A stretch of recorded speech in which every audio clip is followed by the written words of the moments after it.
Rumah tangga Jonathan Frizzy dan Dena Devanka berada di ujung tanduk. Dena Devanka telah melayangkan gugatan cerai kepada Jonathan Frizzy di Pengadilan Agama Jakarta Selatan pada tanggal 30 Agustus tahun 2021. Tak hanya berujung gugatan cerai, pasangan suami istri ini pun saling lapor ke polisi. Hal itu diketahui dalam video yang diunggah di kanal YouTube Hotman Paris Show, Kamis, tanggal 7 Oktober tahun 2021. Keduanya sama-sama saling melaporkan atas dugaan kekerasan dalam rumah tangga, KDRT. Saat menjadi bintang tamu acara Hotman Paris Show, Jonathan Frizzy membeberkan sikap Dena yang kasar itu sudah dilihatnya sejak mereka masih berpacaran. Dari pengakuan Ijong, sapaan akrabnya, sikap kasar dan keras dari sang istri juga yang akhirnya menjadi pemicu perselisihan mereka.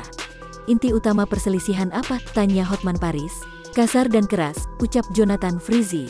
Itu ketahuan sesudah berapa tahun perkawinan? Tanya Hotman lebih lanjut. Sebenarnya dari awal pacaran, kata Ijong. Namun karena sudah menikah, pria 39 tahun ini merasa harus tetap mempertahankan rumah tangganya.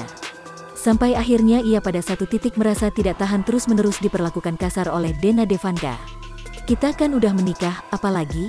Ada salah paham, ada keributan ya harus dipertahankan, ada anak harus dipertahankan, mencoba lebih baik, terang Jonathan Frizzy.